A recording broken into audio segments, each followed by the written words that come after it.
Welcome back to another fantastic video. Today we're going to be looking at how the Enlightenment influenced American government.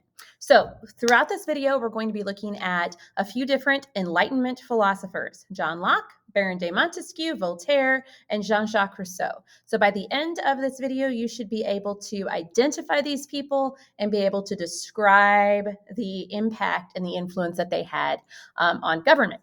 So starting off, the Enlightenment is an 18th century movement that emphasized rational and scientific thought. Okay, so when we're talking about the 18th century, keep in mind that means we're talking about the 1700s. I know it doesn't make a whole lot of sense, but this is happening right about the time that the American Revolution is starting to brew.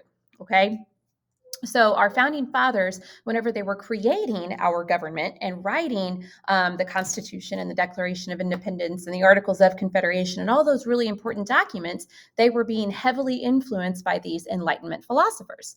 So some important people that you need to know about: John Locke. We've already talked a lot about him, but John Locke believed that everyone was born with natural rights: the right to life, liberty, and property. Okay, we're born with these rights, so we don't have to do anything for them.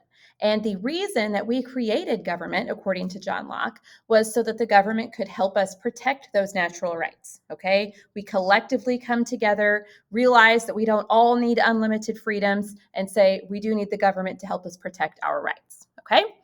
Next, we've got Baron de Montesquieu. He is a French philosopher, and he was a really big fan of this concept of separation of powers. He believed that powers of government should be divided among different branches or different groups or different people so that no one person would get too much power. Okay, so Baron de Montesquieu thought it was a really good idea to separate powers to kind of ensure that peaceful, balanced government. Okay. Next, we've got Voltaire. Voltaire is another French guy, and he is a huge advocate for two freedoms that we find in the First Amendment. And those are the freedom of speech and the freedom of religion. Okay, so Voltaire famously said, and I'm paraphrasing, "I may not agree with what you have to say, but I will defend to the death your right to say it." So he's basically saying you are free to think whatever you want to think. You can have whatever opinions you want to.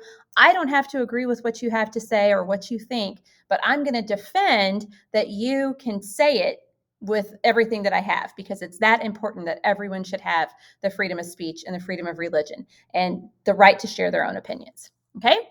And the last guy we want to look at, his name is Jean-Jacques Rousseau. And Rousseau wrote a book, as did all of these guys, but he wrote a book, and that book was called The Social Contract, okay? And in his book, Rousseau says that we are born free, but everywhere we are in chains, okay? So we're born free, but whenever we enter this society, we are chained. We are restricted. So in his view of the social contract, he didn't see that as a relationship between the people and their government.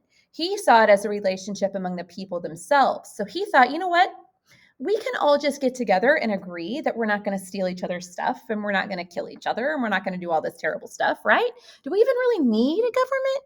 We can all just hold everything in common. We don't need private property. We don't need any of that stuff. We can all just be together and be chill. Is that ever going to happen? No. Okay, so I'm going to stop there with that video. If you guys have any questions, let me know.